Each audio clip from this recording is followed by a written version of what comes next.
पंजाब दीआं प्रमुख सियासी और समाजिक खबरों के इस खास बुलेटिन के बहुत बहुत स्वागत है। मैं हाँ जगदीश संधू। बुलेटिन की शुरुआत करते हैं हुण तक की सब तो वड्डी खबर के नाल। पंजाब सरकार द्वारा 300 यूनिट बिजली फ्री दिते जाण दे फैसले तो बाद हुण कई जगह ते इसका विरोध हो रहा है। जनरल कैटागरी वालों बरनाला विखे इस फैसले के खिलाफ रोस प्रदर्शन किया गया। व्यापार महासंघ वालों यह रोस प्रदर्शन पंजाब सरकार के खिलाफ किया गया है तो इल्ज़ाम लगाए गए ने कि जात पात के आधार पर पंजाब सरकार वालों यह फैसला लिया गया है। प्रदर्शनकारियों ने गलबात करदे दस्सिया कि जनरल कैटागरी के लोग इस फैसले तो बाद ठग्या होया महसूस कर रहे हैं। इस मौके प्रदर्शनकारियों ने मांग की है कि पंजाब सरकार बिना किसी भेदभाव के सारे वर्गां नूं इक्को जिहे तरीके दे नाल फ्री बिजली की सहूलत देवे। ਅਸੀਂ ਅੱਜ ਵਪਾਰ ਮਹਾਸੰਘ ਬਰਨਾਲਾ ਵੱਲੋਂ ਡੀਸੀ ਸਾਹਿਬ ਨੂੰ ਇੱਕ ਮੰਗ ਪੱਤਰ ਦੇਣ ਲਈ ਪਹੁੰਚੇ ਹਾਂ, ਕਿਉਂਕਿ ਜਦੋਂ ਆਮ ਆਦਮੀ ਪਾਰਟੀ ਦੀ ਸਰਕਾਰ ਬਣਨ ਤੋਂ ਪਹਿਲਾਂ ਆਮ ਆਦਮੀ ਪਾਰਟੀ ਦੇ ਚੋਣ ਮਨੋਰਥ ਪੱਤਰ ਦੇ ਵਿੱਚ ਕਿਹਾ ਗਿਆ ਸੀ ਸਾਰਿਆਂ ਨੂੰ ਇੱਕ ਬਰਾਬਰ ਰੱਖਿਆ ਜਾਵੇਗਾ ਔਰ ਉਹਨਾਂ ਦਾ ਇਹ ਇੱਕ ਗਾਰੰਟੀ ਸੀ ਵੀ ਜਿਹੜਾ ਅਸੀਂ ਬਿਜਲੀ ਦੇ ਬਿੱਲ 300 ਯੂਨਿਟ ਮਾਫ ਕਰਾਂਗੇ ਵੀ ਸਾਰਿਆਂ ਨੂੰ ਕਰਾਂਗੇ। पर परसों जो यह बिजली के बिल माफ़ किए गए वो पक्षपाती रूप के जोड़े जनरल कास्ट के लोग सी उन्होंने नाल दरैत की गई, मरतई मां वाला सलूक किया गया। साडी यही मंग है कि सारे जनरल कैटेगरी नूं खास तौर पर बराबर समझ आवे, ये ना होवे भी कि इक्को ही जिहड़ी हैगी कैटेगरी नूं अगे रखा जाता है, बाकी कैटेगरी का कोई सारे लोगों को बराबर समझ के और इस फैसले के द्वारा पुनर्विचार करना चाहिए ताकि सारे लोगों को बराबर समझा जाए और बराबर उन्होंने हक मिलन और जोड़े 300 यूनिट का किया है वो सारे वास्ते बराबर हक होवे।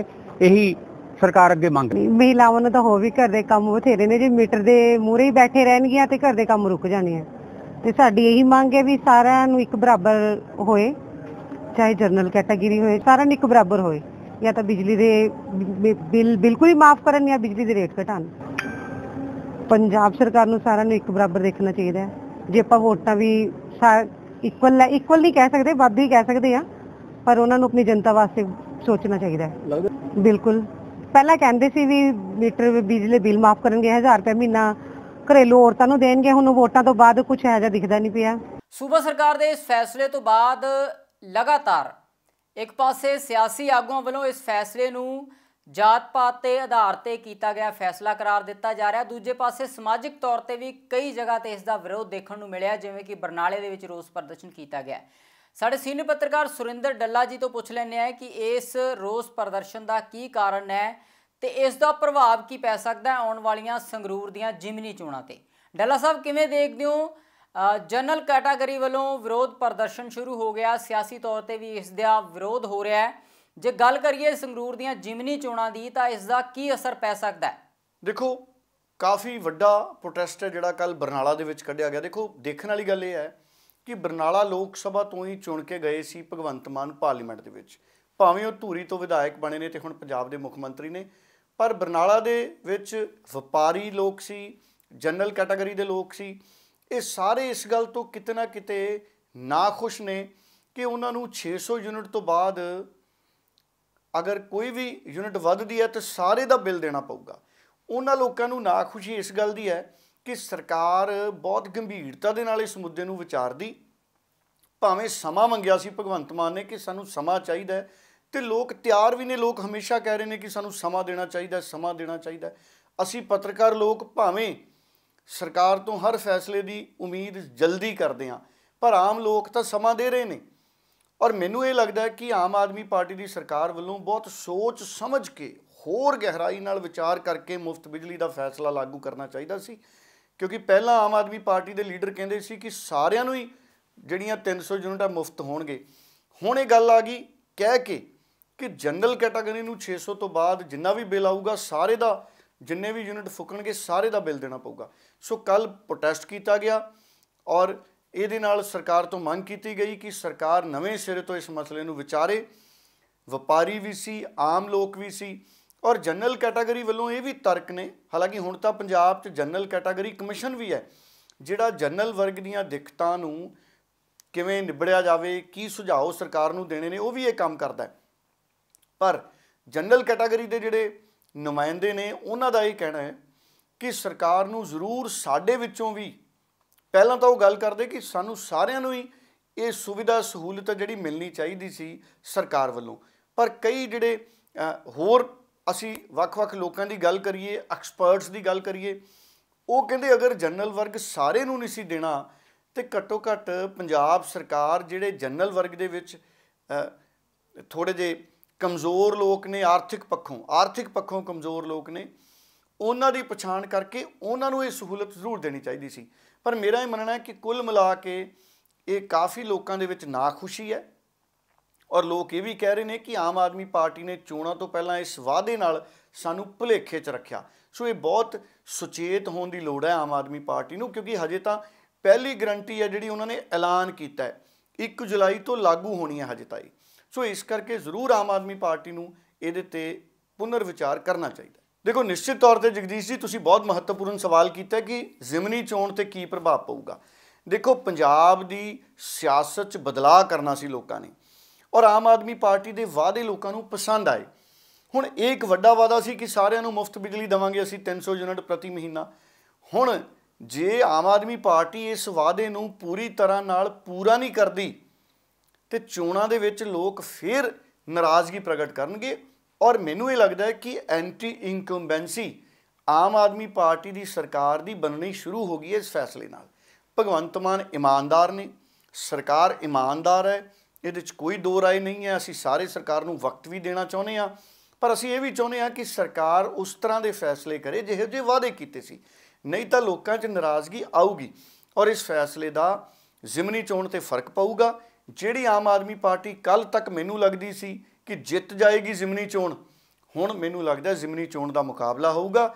ਜਾਂ ਤਾਂ ਆਮ ਆਦਮੀ ਪਾਰਟੀ ਜ਼ਿਮਨੀ ਚੋਣ ਤੋਂ ਪਹਿਲਾਂ ਆਪਣੇ ਫੈਸਲਿਆਂ 'ਚ ਸੁਧਾਰ ਕਰੂਗੀ, ਨਹੀਂ ਤਾਂ ਆਮ ਆਦਮੀ ਪਾਰਟੀ ਨੂੰ ਫਸਵੀਂ ਟੱਕਰ ਦਾ ਸਾਹਮਣਾ ਕਰਨਾ ਪਊਗਾ, ਕਿਉਂਕਿ ਲੋਕ ਵੱਡੀ ਗਿਣਤੀ 'ਚ ਨਾਖੁਸ਼ ਨੇ। ਮੈਂ ਸੋਸ਼ਲ ਮੀਡੀਆ ਦੇਖ ਰਿਹਾ, ਮੈਂ ਲੋਕਾਂ ਦੇ ਸੋਸ਼ਲ ਮੀਡੀਆ ਅਕਾਊਂਟ ਦੇਖ ਰਿਹਾ, ਲੋਕ ਆਪ ਮੁਹਾਰੇ ਨਾਰਾਜ਼ਗੀ ਪ੍ਰਗਟ ਕਰ ਰਹੇ ਨੇ। ਸੋ ਇਹੋ ਜਿਹੇ ਲੋਕਾਂ ਦੀ ਵੀ ਗਿਣਤੀ ਹੈ ਔਰ ਉਹਨਾਂ ਦੀ ਗੱਲ ਨੂੰ ਸਰਕਾਰ ਨੂੰ ਸੁਣਨਾ ਚਾਹੀਦਾ।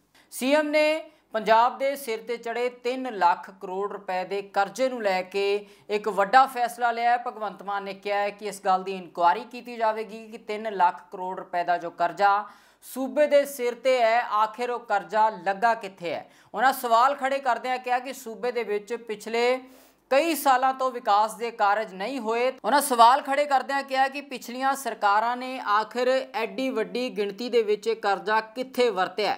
ਉਹਨਾਂ ਕਿਹਾ ਕਿ ਵਿਕਾਸ ਕਾਰਜ ਨਹੀਂ ਹੋਏ ਤਾਂ ਫਿਰ ਐਡੀ ਵੱਡੀ ਰਕਮ ਆਖਿਰ ਗਈ ਕਿੱਥੇ। ਉਹਨਾਂ ਕਿਹਾ ਕਿ ਸਰਕਾਰ ਪਤਾ ਲਗਾਵੇਗੀ ਕਿ ਇਸ ਕਰਜ਼ੇ ਦਾ ਕੀ ਇਸਤੇਮਾਲ ਹੋਇਆ ਹੈ। ਸੋ ਸੀਐਮ ਵੱਲੋਂ ਇਹ ਵੱਡਾ ਐਲਾਨ ਕਰ ਦਿੱਤਾ ਗਿਆ। 3 ਲੱਖ ਕਰੋੜ ਰੁਪਏ ਦੀ ਕਰਜ਼ੇ ਦੀ ਇਨਕੁਆਇਰੀ ਦੀ ਗੱਲ ਸੀਐਮ ਭਗਵੰਤ ਮਾਨ ਨੇ ਕੀਤੀ ਹੈ। ਸੋ ਕਿਤੇ ਨਾ ਕਿਤੇ ਇਹ ਵੱਡਾ ਫੈਸਲਾ ਹੈ ਸਰਕਾਰ ਦਾ ਕਿ ਆਖਿਰ ਪੰਜਾਬ ਦੇ ਸਿਰ ਚੜਿਆ ਕਰਜ਼ਾ ਗਿਆ ਕਿੱਥੇ। ਹਾਲਾਂਕਿ ਭਗਵੰਤ ਮਾਨ ਨੇ ਇਸ ਗੱਲ ਦੀ ਪੁਸ਼ਟੀ ਅਜੇ ਨਹੀਂ ਕੀਤੀ ਹੈ ਕਿ ਕਿਸ ਤਰ੍ਹਾਂ ਇਹ ਇਨਕੁਆਇਰੀ ਕੀਤੀ ਜਾਵੇਗੀ, ਕਿ ਇਸ ਇਨਕੁਆਇਰੀ ਨੂੰ ਲੈ ਕੇ ਕੋਈ ਬੋਰਡ ਬਣਾਇਆ ਜਾਵੇਗਾ, ਕਿ ਕੋਈ ਕਮੇਟੀ ਬਣਾਈ ਜਾਵੇਗੀ ਜਾਂ ਕਿਸੇ ਕਮਿਸ਼ਨ ਦਾ ਗਠਨ ਕੀਤਾ ਜਾਵੇਗਾ। ਭਗਵੰਤ ਮਾਨ ਨੇ ਇਸ ਗੱਲ ਦਾ ਖੁਲਾਸਾ ਨਹੀਂ ਕੀਤਾ ਹੈ ਕਿ ਇਸ ਇਨਕੁਆਇਰੀ ਦਾ ਫਾਰਮੂਲਾ ਕੀ ਹੋਵੇਗਾ। ਸੋ ਇੱਕ ਬਹੁਤ ਵੱਡਾ ਸਵਾਲ ਹੈ। 3 ਲੱਖ ਕਰੋੜ ਰੁਪਏ ਦਾ ਕਰਜ਼ਾ ਇੱਕ ਬਹੁਤ ਵੱਡੀ ਰਕਮ ਹੈ, ਜਿਸ ਦੀ ਇਨਕੁਆਇਰੀ ਕਰਨ ਦੇ ਲਈ ਬਹੁਤ ਵੱਡੇ ਆਰਥਿਕ ਮਾਹਰਾਂ ਦੀ ਜ਼ਰੂਰਤ ਪਵੇਗੀ। ਸੋ ਭਗਵੰਤ ਮਾਨ ਵੱਲੋਂ ਇਹ ਵੱਡਾ ਐਲਾਨ ਕੀਤਾ ਗਿਆ ਹੈ, ਜਿਸ ਨੂੰ ਲੈ ਕੇ ਕਿਤੇ ਨਾ ਕਿਤੇ ਸਿਆਸੀ ਪ੍ਰਤੀਕਰਮ ਵੀ ਜ਼ਰੂਰ ਆਉਣੇ ਸ਼ੁਰੂ ਹੋਣਗੇ। ਆਮ ਆਦਮੀ ਪਾਰਟੀ ਦੇ ਆਗੂ ਅਸ਼ੋਕ ਤੰਵਰ ਮੀਡੀਆ ਦੇ ਰੂਬਰੂ ਹੋਏ ਨੇ। ਮੀਡੀਆ ਨਾਲ ਗੱਲਬਾਤ ਕਰਦਿਆਂ ਉਹਨਾਂ ਕਿਹਾ ਹੈ ਕਿ ਕਾਂਗਰਸ ਦੇ ਆਗੂਆਂ ਨੇ ਹੀ ਹੁਣ ਕਾਂਗਰਸ ਦੇ ਬਾਰੇ 'ਚ ਸੋਚਣਾ ਬੰਦ ਕਰ ਦਿੱਤਾ ਹੈ। ਉਹਨਾਂ ਕਿਹਾ ਹੈ ਕਿ ਹੁਣ ਦੇਸ਼ ਨੂੰ एक चंगे विकल्प की ज़रूरत है। जो आम घरों से लोग हैं उनको प्राथमिकता दी जाती है। मैं खुद एक साधारण पारिवारिक पृष्ठभूमि से हूँ और यहाँ कोई लेन देन करके और कोई उस तरह की कोई डील मेकिंग से नहीं आता है। जो काम करता है उसके अनुसार पार्टी आगे बढ़ाती है। जन आंदोलन से तैयार हुई पार्टी है। तो मैं तो सभी साथियों से कहूँगा जो ये मानते हैं कि भाई हम सच्चाई, ईमानदारी, मेहनत की लड़ाई लड़ना चाहते हैं, इस देश को बढ़ाना चाहते हैं, सबको साथ लेकर के आगे चलना चाहते हैं, वो केजरीवाल जी के नेतृत्व में आए और देश बदलने की लड़ाई, हरियाणा को बदलने की लड़ाई, बचाने की लड़ाई, उसमें शामिल हो। और सबका स्वागत है और सबके लिए इसमें अपार संभावना है। देखिए, जहाँ तक मामला मीटिंगों का है और है, मैं तो इस बात के प्रति आश्वस्त हूँ कि जिस तरीके से कांग्रेस काम कर रही है पिछले लंबे उससे, वैसे तो जब देश ने उनके बारे में सोचना बंद कर दिया हो, खुद कांग्रेसी नेताओं ने अपने बारे में सोचना बंद कर दिया हो, तो आप और हम क्यों सोचें उनके बारे में। ਭਗਵੰਤ ਮਾਨ ਦੇ ਇਸ ਵੱਡੇ ਐਲਾਨ ਤੋਂ ਬਾਅਦ ਸਿਆਸੀ ਵਿਰੋਧੀਆਂ ਦੇ ਪ੍ਰਤੀਕਰਮ ਵੀ ਆਉਣੇ ਸ਼ੁਰੂ ਹੋ ਗਏ ਨੇ। ਸ਼੍ਰੋਮਣੀ ਅਕਾਲੀ ਦਲ ਦੇ ਸੀਨੀਅਰ ਆਗੂ ਡਾਕਟਰ ਦਲਜੀਤ ਸਿੰਘ ਚੀਮਾ ਨੇ ਭਗਵੰਤ ਮਾਨ ਦੇ ਇਸ ਐਲਾਨ ਦਾ ਸਵਾਗਤ ਕੀਤਾ ਹੈ। ਉਹਨਾਂ ਕਿਹਾ ਕਿ ਸਰਕਾਰ ਨੂੰ ਜ਼ਰੂਰ ਇਸ ਤਰ੍ਹਾਂ ਦੀ ਇਨਕੁਆਇਰੀ ਕਰਾਉਣੀ ਚਾਹੀਦੀ ਹੈ ਅਤੇ ਡਾਕਟਰ ਦਲਜੀਤ ਸਿੰਘ ਚੀਮਾ ਨੇ ਸਵਾਲ ਖੜਾ ਕੀਤਾ ਹੈ ਕਿ ਇਨਕੁਆਇਰੀ ਦੇ ਬਹਾਨੇ ਲੋਕਾਂ ਨਾਲ ਕੀਤੇ ਵਾਅਦਿਆਂ ਤੋਂ ਸਰਕਾਰ ਨਾ ਭੱਜੇ। ਉਹਨਾਂ ਕਿਹਾ ਕਿ ਪਿਛਲੀਆਂ ਸਰਕਾਰਾਂ ਨੇ ਖਜ਼ਾਨਾ ਖਾਲੀ ਹੋਣ ਦਾ ਬਹਾਨਾ ਲਗਾ ਕੇ ਲੋਕਾਂ ਨਾਲ ਕੀਤੇ ਵਾਅਦੇ ਪੂਰੇ ਨਹੀਂ ਕੀਤੇ। ਉਹਨਾਂ ਮੰਗ ਕੀਤੀ ਹੈ ਕਿ ਆਮ ਆਦਮੀ ਪਾਰਟੀ ਲੋਕਾਂ ਨਾਲ ਕੀਤੇ ਵਾਅਦੇ ਵੀ ਪੂਰੇ ਕਰੇ ਅਤੇ ਨਾਲ ਦੀ ਨਾਲ ਇਨਕੁਆਇਰੀ ਵੀ ਕਰਵਾਵੇ। ਇਸ ਦੇ ਨਾਲ ਹੀ ਡਾਕਟਰ ਦਲਜੀਤ ਸਿੰਘ ਚੀਮਾ ਨੇ ਆਮ ਆਦਮੀ ਪਾਰਟੀ ਤੇ ਦੂਜੇ ਸੂਬਿਆਂ ਦੇ ਵਿੱਚ ਪੰਜਾਬ ਦੇ ਲੋਕਾਂ ਦੇ ਪੈਸੇ ਦੇ ਨਾਲ ਇਸ਼ਤਿਹਾਰ ਲਗਾਉਣ ਦੀ ਵੀ ਗੱਲ ਕੀਤੀ ਹੈ। ਅਜਿਹੇ ਇਲਜ਼ਾਮ ਉਹਨਾਂ ਨੇ ਆਮ ਆਦਮੀ ਪਾਰਟੀ ਤੇ ਲਗਾਏ ਨੇ। ਜਿਹੜਾ ਪੰਜਾਬ ਦੇ ਸਿਰ ਕਰਜ਼ਾ ਚੜ੍ਹਿਆ, ਅਗਰ ਉਹਦੀ ਜਾਂਚ ਕਰਾਉਣੀ ਚਾਹੁੰਦੇ ਆ, ਜੀ ਸਦਕੇ ਕਰਾਉਣ, ਕਿਉਂਕਿ ਸਰਕਾਰ ਦੇ ਇਕੱਲੇ ਪੈਸੇ ਦਾ ਹਿਸਾਬ ਜਿਹੜਾ ਉਹ ਰੱਖਿਆ ਜਾਣਾ ਚਾਹੀਦਾ। ਸ਼੍ਰੋਮਣੀ ਅਕਾਲੀ ਦਲ ਨੂੰ ਇਸ ਗੱਲ ਦੇ ਉੱਤੇ ਕੋਈ ਇਤਰਾਜ਼ ਨਹੀਂ। ਜਦੋਂ ਵੀ ਕੋਈ ਚਾਹਵੇ ਸਾਰੀ ਇਨਕੁਆਇਰੀ ਪੰਜਾਬ ਸਿਰ ਚੜ੍ਹੇ ਕਰਜ਼ੇ ਦੀ ਕਰਾਓ। ਜੇ ਕਿਤੇ ਕੋਈ ਕਿਸੇ ਨੇ ਮਿਸਯੂਜ਼ ਕੀਤਾ, ਉਹਦੇ ਤੇ ਜੋ ਸਖਤ ਤੋਂ ਸਖਤ ਐਕਸ਼ਨ ਬਣਦਾ ਉਹ ਕਰੋ। ਪਰ ਮੈਂ ਨਾਲ ਦੀ ਨਾਲ ਮੁੱਖ ਮੰਤਰੀ ਸਾਹਿਬ ਨੂੰ ਬੇਨਤੀ ਕਰਦਾ ਕਿ ਹੁਣ ਇਸ ਇਨਕੁਆਇਰੀ ਦੇ ਬਹਾਨੇ ਲੋਕਾਂ ਨਾਲ ਕੀਤੇ ਵਾਅਦੇ ਤੋਂ ਨਾ ਭੱਜੋ। ਪਿਛਲੀ ਸਰਕਾਰ ਨੇ ਖਜ਼ਾਨਾ ਖਾਲੀ ਦਾ ਬਹਾਨਾ ਲਾ ਕੇ ਤੇ ਵਾਅਦਿਆਂ ਤੋਂ ਮੁੱਕਰ ਗਈ ਸੀ ਕਾਂਗਰਸ ਦੀ, ਤੇ ਤੁਸੀਂ ਹੁਣ ਇਨਕੁਆਇਰੀਆਂ ਵਾਲੇ ਪਾਸੇ ਲੋਕਾਂ ਦਾ ਧਿਆਨ ਲਾ ਕੇ ਤੇ ਕਰਜ਼ੇ ਦੇ ਉੱਤੇ ਗੱਲ ਲਿਆ ਕੇ ਤੇ ਲੋਕਾਂ ਤੋਂ ਬਚਣਾ ਚਾਹੁੰਦੇ ਹੋ। ਵੀ ਜਿਹੜੇ ਤੁਸੀਂ ਬਿਜਲੀ ਮਾਫੀ ਦੇ ਸਾਰਿਆਂ ਵਾਸਤੇ ਵਾਅਦੇ ਕੀਤੇ ਸੀ, 1000 ਰੁਪਇਆ ਭੈਣਾਂ ਵਾਸਤੇ ਕੀਤਾ ਸੀ, ਹੋਰ ਬਹੁਤ ਵੱਡੇ ਵਾਅਦੇ ਕੀਤੇ ਸੀ। ਇਸ ਕਰਕੇ ਤੁਸੀਂ ਹੁਣ ਬੇਈਮਾਨੀ ਵਾਲੇ ਪਾਸੇ ਨਾ ਤੁਰੋ। ਇੱਕ ਪਾਸੇ ਕਰਜ਼ੇ ਦੀ ਇਨਕੁਆਇਰੀ ਸ਼ੁਰੂ ਕਰ ਦਿਓ, ਹੁਣੇ ਹੀ ਸ਼ੁਰੂ ਕਰ ਦਿਓ, ਪਰ ਆਪਣੇ ਵਾਅਦੇ ਜਿਹੜੇ ਆ ਉਹ ਨਾਲ ਦੀ ਨਾਲ ਦੂਜੇ ਪਾਸੇ ਜਿਹੜੇ ਆ ਉਹ ਪੂਰੇ ਕਰਨੇ ਸ਼ੁਰੂ ਕਰੋ। ਦੂਜੀ ਗੱਲ, ਮੈਂ ਤੁਹਾਨੂੰ ਚੈਲੰਜ ਕਰਦਾ, ਜਿਹੜਾ 1 ਮਹੀਨੇ ਦਾ ਤੁਹਾਡਾ ਇਸ਼ਤਿਹਾਰਬਾਜ਼ੀ ਦਾ ਖਰਚਾ, ਇਹਦੀ ਵੀ ਇਨਕੁਆਇਰੀ ਕਰਾਓ ਕਿ ਪੰਜਾਬ ਦੇ ਲੋਕਾਂ ਦੇ ਟੈਕਸ ਦਾ ਪੈਸਾ ਗੁਜਰਾਤ ਦੀਆਂ ਅਖਬਾਰਾਂ ਦੇ ਵਿੱਚ ਗੁਜਰਾਤੀ ਭਾਸ਼ਾ ਦੇ ਵਿੱਚ ਇਸ਼ਤਿਹਾਰ ਲੱਗ ਰਿਹਾ, ਉਹ ਕਿਸ ਪਰਪਸ ਵਾਸਤੇ ਲੱਗ ਰਿਹਾ? ਕਿ ਆਮ ਆਦਮੀ ਪਾਰਟੀ ਉੱਥੇ ਇਲੈਕਸ਼ਨ ਲੜਨ ਵਾਸਤੇ ਪੰਜਾਬ ਦੀ ਜਨਤਾ ਦਾ ਟੈਕਸਾਂ ਦਾ ਪੈਸਾ ਖਰਚਣਾ ਚਾਹੁੰਦੀ। ਦੂਜੇ ਦੂਰ ਦੇ ਸੂਬੇ ਜਿਹੜੇ ਆ ਉਹਨਾਂ ਦੇ ਵਿੱਚ ਨਿੱਕੇ ਪੰਜਾਬ ਦੇ ਕੰਮਾਂ ਦੇ ਇਸ਼ਤਿਹਾਰ ਲਾਉਣ ਦਾ ਕੀ ਮਤਲਬ ਹੈ? ਤੁਸੀਂ ਲੋਕਾਂ ਨੂੰ ਬਿਜਲੀ ਦੀ ਸਹੂਲਤ ਨਹੀਂ ਦੇ ਪਾ ਰਹੇ, ਤੁਸੀਂ 1000 ਰੁਪਇਆ ਭੈਣਾਂ ਨੂੰ ਨਹੀਂ ਦੇ ਪਾ ਰਹੇ, ਤੇ ਕਰੋੜਾਂ ਰੁਪਏ ਦੇ ਹਰ ਰੋਜ਼ ਤੁਸੀਂ ਦੂਜੇ ਸੂਬਿਆਂ ਤੱਕ ਇਸ਼ਤਿਹਾਰ ਦੇ ਰਹੇ। ਇਸ ਕਰਕੇ ਇਹ ਵੀ ਇੱਕ ਸਕੈਂਡਲ ਹੈ ਕਿ ਲੋਕਾਂ ਦੇ ਖੂਨ ਪਸੀਨੇ ਦੀ ਕਮਾਈ ਕੇਜਰੀਵਾਲ ਦੇ ਕਹਿਣ ਦੇ ਉੱਤੇ ਪਾਰਟੀ ਵਾਸਤੇ ਜਿਹੜੀ ਰੋੜ ਨਹੀਂ, ਇਹ ਵੀ ਇੱਕ ਸਕੈਂਡਲ ਹੈ। ਇਹਦੀ ਵੀ ਨਾਲ ਦੀ ਨਾਲ ਜਾਂਚ ਸ਼ੁਰੂ ਕਰ ਲਓ, ਕਿਉਂਕਿ ਲੇਟ ਨਾ ਹੋ ਜਾਏ। ਜਾਂਚਾਂ ਨਾਲ ਦੀ ਨਾਲ ਸ਼ੁਰੂ ਕਰੋ ਤੇ ਨਾਲ ਦੀ ਨਾਲ ਵਾਅਦੇ ਆਪਣੇ ਪੂਰੇ ਕਰੋ।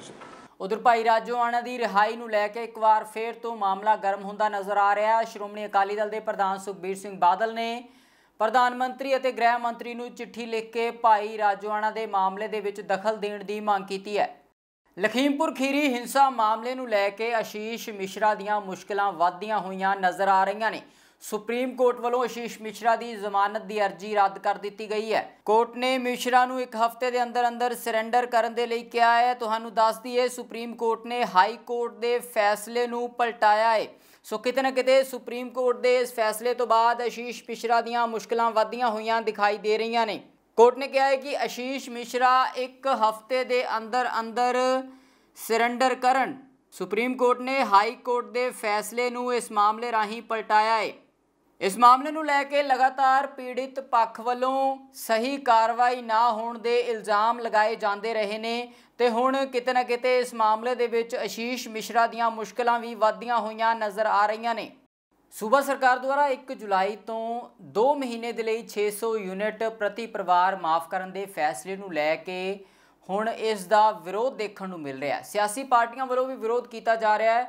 ਲਗਾਤਾਰ ਰੋਸ ਪ੍ਰਦਰਸ਼ਨ ਦੀਆਂ ਖਬਰਾਂ ਵੀ ਸਾਹਮਣੇ ਆ ਰਹੀਆਂ ਨੇ। ਬੀਜੇਪੀ ਆਗੂ ਮਨੋਰੰਜਨ ਕਾਲੀਆ ਨੇ ਇਸ ਨੂੰ ਪੱਖਪਾਤੀ ਫੈਸਲਾ ਕਰਾਰ ਦਿੱਤਾ ਹੈ। ਇਸ ਫੈਸਲੇ ਨੂੰ ਲੈ ਕੇ ਮਨੋਰੰਜਨ ਕਾਲੀਆ ਨੇ ਆਮ ਆਦਮੀ ਪਾਰਟੀ ਦੀ ਸਰਕਾਰ ਤੇ ਜਨਤਾ ਨਾਲ ਧੋਖਾ ਕਰਨ ਦੇ ਇਲਜ਼ਾਮ ਲਗਾਏ ਨੇ।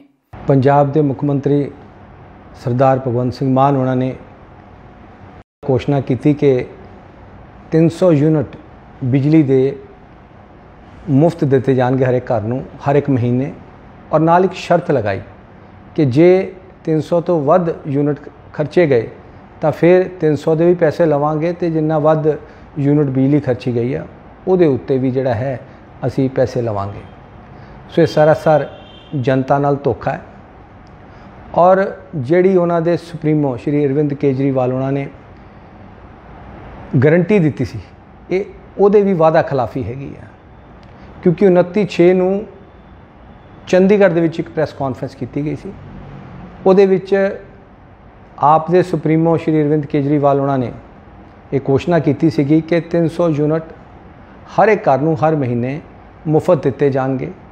ਤਾਂ ਫਿਰ ਇੱਕ ਸਵਾਲ ਪੈਦਾ ਉਹਦੇ 'ਚ ਕਿਸੇ ਨੇ ਕੁਐਸਚਨ ਕੀਤਾ ਸੀਗਾ ਕਿ ਵੀ ਕਿਆ ਜੇ 300 ਯੂਨਿਟ ਤੋਂ ਵੱਧ ਬਿਜਲੀ ਖਰਚੀ ਗਈ ਤਾਂ ਫਿਰ ਤੁਸੀਂ ਕੀ ਕਰੋਗੇ? ਤਾਂ ਉਹਨਾਂ ਨੇ ਕਿਹਾ ਸੀਗਾ ਕਿ ਅਸੀਂ 300 ਯੂਨਿਟ ਦੀ ਵੀ ਅਸੀਂ ਜਿਹੜਾ ਹੈਗਾ ਬਿੱਲ ਲਵਾਂਗੇ ਤੇ ਜਿੰਨਾ ਵੱਧ ਖਰਚਿਆ ਉਹਨਾਂ ਦੀ। ਉਹਦੇ ਬਾਅਦ ਫਿਰ ਇੱਕ ਪ੍ਰੈਸ ਨੋਟ 'ਚ ਕਲੈਰੀਫਿਕੇਸ਼ਨ ਦਿੱਤੀ ਗਈ, ਬਾਅਦ 'ਚੋਂ ਪ੍ਰੈਸ ਨੋਟ ਆਇਆ ਕਿ ਨਹੀਂ 300 ਯੂਨਿਟ ਜਿਹੜੇ ਹੈਗੇ ਆ ਉਹ ਹਰ ਇੱਕ ਘਰ ਨੂੰ ਮੁਫਤ ਹੋਣਗੇ ਤੇ ਜੇ ਵੱਧ ਬਿਜਲੀ ਖਰਚਾਂਗੇ ਤਾਂ ਫਿਰ ਜਿਹੜਾ ਹੈਗਾ ਉਹਨੇ ਵੱਧ ਦੇ ਪੈਸੇ ਹੀ ਜਿਹੜੇ ਹੈਗਾ ਚਾਰਜ ਕੀਤਾ ਜਾਊਗਾ। ਇਹਦਾ ਮਤਲਬ ਕਿ ਸਰਾਸਰ ਵਾਅਦਾ ਖਿਲਾਫੀ ਹੈ, ਪੰਜਾਬ ਦੀ ਜਨਤਾ ਨਾਲ ਧੋਖਾ ਹੈ। ਔਰ ਸ਼੍ਰੀ ਅਰਵਿੰਦ ਕੇਜਰੀਵਾਲ ਨੇ ਜਿਹੜੀ ਗਰੰਟੀ ਦਿੱਤੀ ਸੀਗੀ ਇਹ ਉਹਦੀ ਵੀ ਵਾਅਦਾ ਖਿਲਾਫੀ ਹੈ। ਮੈਂ ਪੁੱਛਣਾ ਚਾਹੁੰਦਾ ਹੈ ਭਗਵੰਤ ਮਾਨ ਉਹਨਾਂ ਨੂੰ ਕਿ ਵੀ ਇਹ ਜਿਹੜਾ ਹੈਗਾ ਕਿਆ ਵਾਅਦਾ ਖਿਲਾਫੀ ਨਹੀਂ ਹੈ ਪੰਜਾਬ ਦੀ ਜਨਤਾ ਨਾਲ? ਤੁਸੀਂ ਜਿਹੜੇ ਇਲੈਕਸ਼ਨ ਮੈਨੀਫੈਸਟੋ ਦੇ ਵਿੱਚ ਵਾਅਦੇ ਕੀਤੇ ਹੋ ਸਰਾਸਰ ਉਹ ਧੋਖਾ ਕਰ ਰਹੇ ਹੋ। ਔਰ ਇਸੇ ਤਰ੍ਹਾਂ ਸ਼੍ਰੀ ਅਰਵਿੰਦ ਕੇਜਰੀਵਾਲ ਜੀ 'ਤੇ ਵੀ ਸਵਾਲ ਉੱਠਦਾ ਹੈ ਕਿ ਵੀ ਉਹ ਜਿਹੜਾ ਹੈਗਾ ਕਿ ਜਿਹੜੀ ਉਹਨਾਂ ਨੇ ਗਰੰਟੀ ਦਿੱਤੀ ਸੀ ਸੋ ਉਹ ਤੋਂ ਗਰੰਟੀ ਤੋਂ ਜਿਹੜਾ ਹੈਗਾ ਇਹ ਮੁਨਕਰ ਹੋ ਗਏ। ਤੇ ਉਧਰ ਸਰਕਾਰ ਦੇ ਇਸ ਫੈਸਲੇ ਨੂੰ ਲੈ ਕੇ ਸ਼੍ਰੋਮਣੀ ਅਕਾਲੀ ਦਲ ਵੱਲੋਂ ਵੀ ਤਿੱਖਾ ਪ੍ਰਤੀਕਰਮ ਸਾਹਮਣੇ ਆਇਆ। ਸ਼੍ਰੋਮਣੀ ਅਕਾਲੀ ਦਲ ਦੇ ਬੁਲਾਰੇ ਅਰਸ਼ਦੀਪ ਕਲੇਰ ਨੇ ਇਸ ਮਾਮਲੇ ਤੇ ਆਪਣਾ ਪ੍ਰਤੀਕਰਮ ਦਿੰਦਿਆਂ ਕਿਹਾ ਕਿ ਸਰਕਾਰ ਨੇ ਪੱਖਪਾਤ ਦੇ ਆਧਾਰ ਤੇ ਇਹ ਫੈਸਲਾ ਕੀਤਾ ਹੈ। ਉਹਨਾਂ ਆਮ ਆਦਮੀ ਪਾਰਟੀ ਦੀ ਸਰਕਾਰ ਤੇ ਲੋਕਾਂ ਦੇ ਵਿੱਚ ਵੰਡੀ ਪਾਉਣ ਦੇ ਇਲਜ਼ਾਮ ਲਗਾਏ ਨੇ ਤੇ ਮੰਗ ਕੀਤੀ ਹੈ ਕਿ ਸਾਰੇ ਵਰਗਾਂ ਨੂੰ ਬਰਾਬਰੀ ਦੇ ਆਧਾਰ ਤੇ ਸਹੂਲਤਾਂ ਦਿੱਤੀਆਂ ਜਾਣ। ਕੀ ਮੁੱਖ ਮੰਤਰੀ ਸੂਬੇ ਦਾ ਹੁੰਦਾ ਹੈ ਕਿ ਮੁੱਖ ਮੰਤਰੀ ਵਰਗਾਂ ਦੇ ਹੁੰਦੇ ਨੇ? ਕੀ ਘੱਟ ਆਮਦਨ ਪੈਸੇ ਦੀ ਤੰਗੀ ਕੈਟਾਗਰੀ ਦੇਖ ਕੇ ਆਉਂਦੀ ਹੈ? ਅੱਜ ਸੂਬੇ ਦੇ ਮੁੱਖ ਮੰਤਰੀ ਭਗਵੰਤ ਮਾਨ ਸਾਹਿਬ ਨੂੰ ਸਵਾਲ ਹੈ ਕਿ ਜਦੋਂ ਚੋਣਾਂ ਤੋਂ ਪਹਿਲਾਂ ਬਿਜਲੀ ਦੀ ਗਰੰਟੀ ਦਿੱਤੀ ਸੀ ਉਦੋਂ ਇਹ ਗੱਲ ਕਿਉਂ ਨਹੀਂ ਦੱਸੀ ਕਿ ਕੈਟਾਗਰੀਆਂ ਦੇ ਹਿਸਾਬ ਨਾਲ? ਉਦੋਂ ਕਿਉਂ ਪੰਜਾਬੀਆਂ ਨਾਲ ਵਾਅਦਾ ਕੀਤਾ ਕਿ ਸਾਰਿਆਂ ਨੂੰ ਮੁਫਤ ਬਿਜਲੀ ਤੇ 24 ਘੰਟੇ ਬਿਜਲੀ ਦੇਵਾਂਗੇ? ਅੱਜ ਭਗਵੰਤ ਮਾਨ ਸਾਹਿਬ ਇਹ ਦੱਸਣ ਕਿ ਛੋਟਾ ਜ਼ਿਮੀਂਦਾਰ, ਛੋਟਾ ਦੁਕਾਨਦਾਰ, ਉਹਨਾਂ ਨੂੰ ਇਹ ਸਕੀਮ ਦੇ ਵਿੱਚੋਂ ਬਾਹਰ ਕਿਉਂ ਰੱਖਿਆ ਗਿਆ? ਕਿਉਂਕਿ ਸਿਰਫ ਉਹ ਜਨਰਲ ਕੈਟਾਗਰੀ ਦੇ ਨੇ। ਅੱਜ ਕਿਉਂ ਸੂਬਿਆਂ ਦੇ ਵਿੱਚ ਇਸ ਗੱਲ ਦੀ ਵੰਡੀ ਪਾਈ ਜਾ ਰਹੀ ਹੈ? ਮੁੱਖ ਮੰਤਰੀ ਦਾ ਕੰਮ ਹੁੰਦਾ ਸੂਬੇ ਦੀ ਖੁਸ਼ਹਾਲੀ। ਸਰਦਾਰ ਪ੍ਰਕਾਸ਼ ਸਿੰਘ ਜੀ ਬਾਦਲ ਨੇ ਅਜੇ ਤੱਕ ਜਿੰਨੀਆਂ ਸਕੀਮਾਂ ਦਿੱਤੀਆਂ, ਚਾਹੇ ਕਿਸਾਨਾਂ ਨੂੰ ਮੁਫਤ ਬਿਜਲੀ, ਚਾਹੇ ਨਹਿਰੀ ਮਾਮਲਾ ਮਾਫ ਕਰਨਾ ਹੋਵੇ, ਚਾਹੇ ਕਿਸਾਨ ਦੇ ਟਰੈਕਟਰ ਨੂੰ ਉਹਦਾ ਗੱਡਾ ਕਹਿ ਕੇ ਉਹਦੀ ਰਜਿਸਟ੍ਰੇਸ਼ਨ ਮਾਫ ਕਰਨੀ ਹੋਵੇ, ਹੋਰ ਜਿੰਨੀਆਂ ਲੋਕ ਭਲਾਈ ਸਕੀਮਾਂ ਨੇ, ਬੁਢਾਪਾ ਪੈਨਸ਼ਨ, ਸ਼ਗਨ ਸਕੀਮ, ਇਹ ਸਾਰੀਆਂ ਕਦੇ ਵੀ ਕੈਟਾਗਰੀ ਦੇ ਹਿਸਾਬ ਤੇ ਨਹੀਂ ਵੰਡੀਆਂ। ਸੋ ਮੁੱਖ ਮੰਤਰੀ ਸਾਹਿਬ ਲੋਕਾਂ ਦੇ ਵਿੱਚ ਕੈਟਾਗਰੀਆਂ ਨੂੰ ਲੈ ਕੇ ਵੰਡੀਆਂ ਨਾ ਪਾਓ। ਜਿਹੜੀ ਸਹੂਲਤ ਦੇਣੀ ਹੈ ਉਹ ਸਾਰੇ ਪੰਜਾਬੀਆਂ ਨੂੰ ਦਿਓ ਜਿਹੜਾ ਤੁਸੀਂ ਵਾਅਦਾ ਕੀਤਾ ਸੀ। ਔਰ ਜਿਹੜੀ ਇਸ ਵਾਅਦੇ ਦੇ ਹਲੇ ਐਲਾਨ ਤੇ, ਕਿਉਂਕਿ ਗੱਲ ਤਾਂ ਇਹ ਸ਼ੁਰੂ ਹੋਣੀ ਹੈ 1 ਜੁਲਾਈ ਤੋਂ, ਤੇ ਕਰੋੜਾਂ ਰੁਪਈਆ ਸਰਕਾਰ ਦਾ ਇਸ਼ਤਿਹਾਰਬਾਜ਼ੀਆਂ ਤੇ ਅੱਜ ਹੀ ਖਰਚਾ ਕਰਤਾ।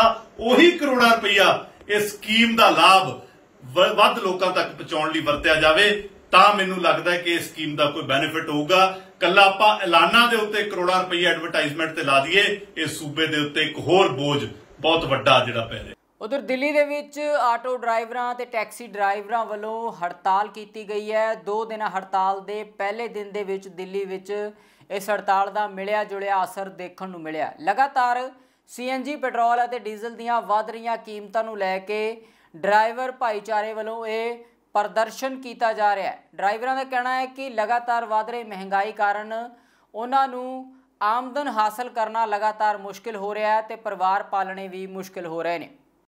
ਤੇ ਉਧਰ ਮਾਨਸਾ ਵਿਖੇ ਸਿਹਤ ਵਿਭਾਗ ਵੱਲੋਂ ਇੱਕ ਮੁਫਤ ਮੈਡੀਕਲ ਕੈਂਪ ਲਗਾਇਆ ਗਿਆ। ਇਸ ਮੈਡੀਕਲ ਕੈਂਪ ਦੇ ਰਾਹੀਂ ਮਾਹਰ ਡਾਕਟਰਾਂ ਨੇ ਮਰੀਜ਼ਾਂ ਦੀ ਜਾਂਚ ਕੀਤੀ ਹੈ ਤੇ ਮੁਫਤ ਦੇ ਵਿੱਚ ਦਵਾਈਆਂ ਦੀ ਵੰਡ ਵੀ ਕੀਤੀ ਗਈ ਹੈ। ਇਸ ਮੈਡੀਕਲ ਕੈਂਪ ਦੇ ਰਾਹੀਂ ਲੋਕਾਂ ਨੂੰ ਡੇਂਗੂ ਤੇ ਮਲੇਰੀਆ ਤੋਂ ਬਚਣ ਦੇ ਲਈ ਵੀ ਅਪੀਲ ਕੀਤੀ ਗਈ ਹੈ।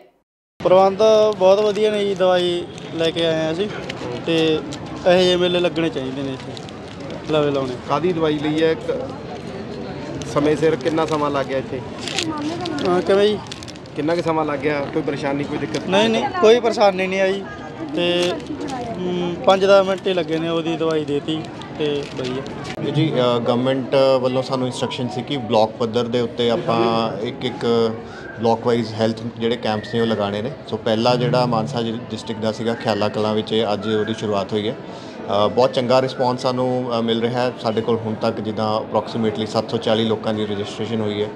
ਵੱਖ-ਵੱਖ ਤਰ੍ਹਾਂ ਦੇ ਜਿਹੜੇ ਮਰੀਜ਼ ਨੇ ਉਹ ਆਪਣੀ ਜਿੰਨੇ ਸਪੈਸ਼ਲਿਸਟ ਡਾਕਟਰਸ ਨੇ ਉਹਨਾਂ ਦੇ ਥਰੂ ਇੱਥੇ ਚੈੱਕਅਪ ਕਰਵਾ ਰਹੇ ਆ। ਤੇ ਇਸ ਮੁਹਿੰਮ ਨੂੰ ਬਲਾਕ ਪੱਧਰ ਦੇ ਉੱਤੇ ਅਸੀਂ ਇੱਕ 20 ਤਰੀਕ ਤੇ 22 ਤਰੀਕ ਨੂੰ ਨੈਕਸਟ ਜਿਹੜੇ ਬਲਾਕ ਪੱਧਰ ਦੇ ਮੇਲੇ ਨੇ ਉਹ ਲੱਗਣਗੇ। ਤੇ ਅਗਲਾ ਜਿਹੜਾ ਸਾਡਾ ਜਿੱਦਾਂ ਵੈਕਟਰ ਬੌਰਨ ਡਿਜ਼ੀਜ਼ਜ਼ ਹੈ, ਮਲੇਰੀਆ ਹੋ ਗਿਆ, ਡੇਂਗੀ ਹੋ ਗਿਆ, ਉੱਦਾਂ ਦੀਆਂ ਬਿਮਾਰੀਆਂ ਲਈ ਵੀ ਅਸੀਂ ਹੁਣ ਸੁਚੇਤ ਕਰ ਰਹੇ ਹਾਂ, ਕਿਉਂਕਿ ਅਗਲਾ ਆਉਣ ਵਾਲਾ ਜਿਹੜਾ ਸੀਜ਼ਨ ਹੈ, ਤਾਂ ਕਿ ਉਹਦੀ ਵੀ ਅਸੀਂ ਲੋਕਾਂ ਨੂੰ ਜਾਗਰੂਕਤਾ ਵੀ ਦੇ ਸਕੀਏ ਤੇ ਅਸੀਂ ਆਪਣੀ ਤਿਆਰੀ ਵੀ ਤਿਆਰ ਰੱਖੀਏ। ਜੋ ਸਾਡੇ ਨਗਰ ਨਿਵਾਸੀ ਜਾਂ ਲਵੇ ਲਾਉਣ ਵਾਲੇ ਪਿੰਡਾਂ ਦੇ ਵਿੱਚੋਂ ਪਹੁੰਚੇ ਆ, ਉਹਨਾਂ ਦਾ ਇਲਾਜ ਬਿਲਕੁਲ ਫ੍ਰੀ ਤੇ ਬਹੁਤ ਵਧੀਆ ਢੰਗ ਦੇ ਨਾਲ ਡਾਕਟਰ ਸਾਹਿਬਾਨ ਬੈਠੇ ਨੇ। ਅਲੱਗ-ਅਲੱਗ ਉਹਨਾਂ ਦੀਆਂ ਜਗ੍ਹਾਵਾਂ ਬਣਾਈਆਂ ਹੋਈਆਂ ਡਾਕਟਰਾਂ ਦੀਆਂ, ਉਹ ਅਲੱਗ-ਅਲੱਗ ਮਤਲਬ ਆਪਦੇ ਚੈਂਬਰਾਂ 'ਚ ਬੈਠੇ ਨੇ। ਬਹੁਤ ਵਧੀਆ ਲੱਗ ਰਿਹਾ ਜੀ, ਬਹੁਤ ਵਧੀਆ। ਇਸ ਤਰ੍ਹਾਂ ਦੇ ਸਿਹਤ ਮੇਲੇ ਦਾ ਜੋ ਆਯੋਜਨ ਕਰਾ ਕੇ ਸਰਕਾਰ ਨੇ ਇੱਕ ਬਹੁਤ ਵਧੀਆ ਉਪਰਾਲਾ ਕੀਤਾ। ਅਸੀਂ ਇਹੀ ਮੰਗ ਕਰਦੇ ਹਾਂ ਸਰਕਾਰ ਤੋਂ ਕਿ ਇਸ ਤਰ੍ਹਾਂ ਦੇ ਜੋ ਸਿਹਤ ਮੇਲੇ ਹੈ ਇਹ ਮਤਲਬ ਥੋੜ੍ਹੇ ਟਾਈਮ ਬਾਅਦ ਕਰਵਾਉਣੇ ਚਾਹੀਦੇ ਸਰਕਾਰ ਨੂੰ, ਤਾਂ ਕਿ ਜੋ ਆਮ ਪਬਲਿਕ ਆ ਉਹ ਖੱਜਲ ਖੁਆਰੀ ਤੋਂ ਬਚ ਸਕੇ। ਸੂਬੇ ਦੀਆਂ ਪ੍ਰਮੁੱਖ ਸਿਆਸੀ ਅਤੇ ਸਮਾਜਿਕ ਖਬਰਾਂ ਦੇ ਇਸ ਖਾਸ ਬੁਲੇਟਿਨ ਦੇ ਵਿੱਚ ਫਿਲਹਾਲ ਇੰਨਾ ਹੀ। ਹੁਣ ਮੈਨੂੰ ਦਿਓ ਇਜਾਜ਼ਤ। ਬਹੁਤ ਬਹੁਤ ਧੰਨਵਾਦ।